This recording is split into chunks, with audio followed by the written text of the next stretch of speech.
Picture yourself walking down a familiar British street, enjoying the quiet moments of personal reflection, or perhaps engaging in silent prayer. You're not speaking, not holding signs, not interacting with anyone, simply standing in peaceful contemplation. Now imagine being approached by police officers, being questioned, and even detained for this very act. It sounds like something out of a dystopian novel, doesn't it? Yet this is not fiction, this is happening in modern-day Britain. A recent case has shocked many across the nation. British police have reportedly confronted and even arrested individuals for silently praying. Yes, you heard that right, not for shouting slogans or disrupting public order, but for silent prayer.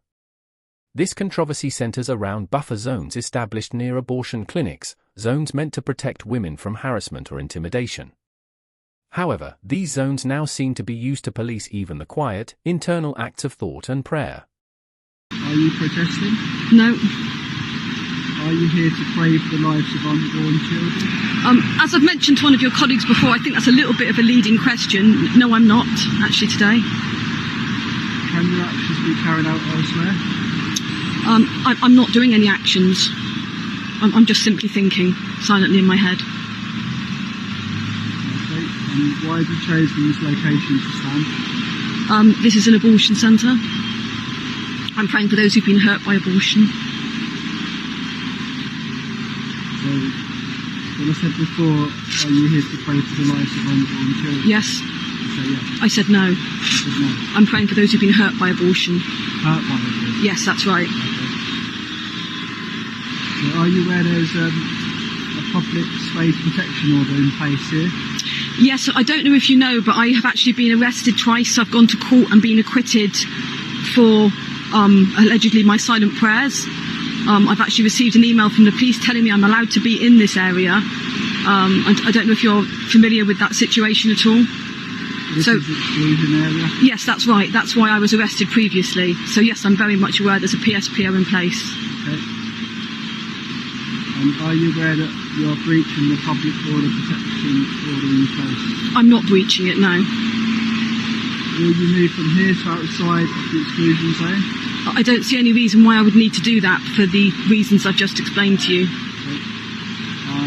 So if not, why are you not willing to move outside the exclusion zone? Because of what I've just said, because I don't think I need to move outside the exclusion zone. I've been to court over this.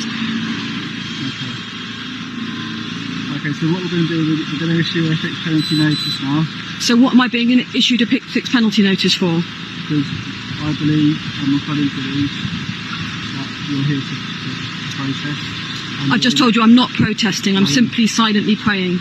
Despite presenting her side, the woman is issued a fixed penalty notice, accused of protesting, and treated as though silent prayer constitutes a public order offence.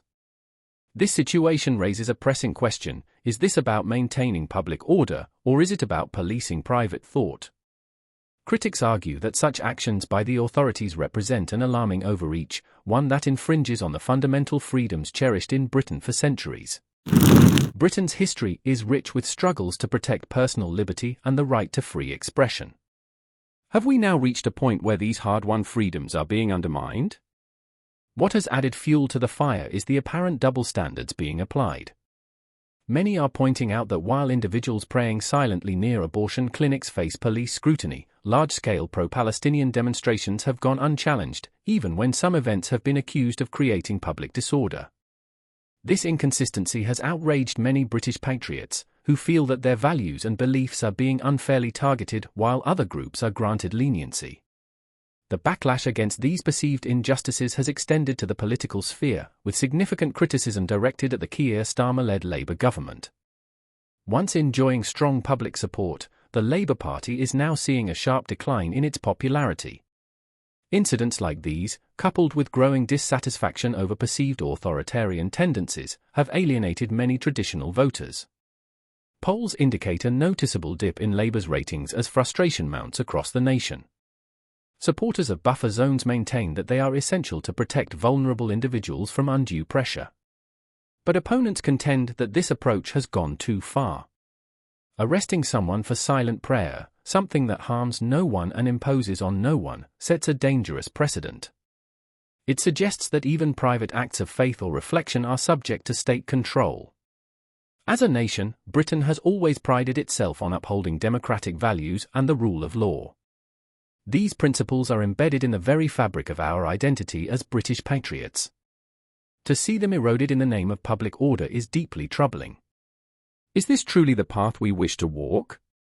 Or should we, as a people, stand firm in defense of the freedoms that have defined our great nation for centuries?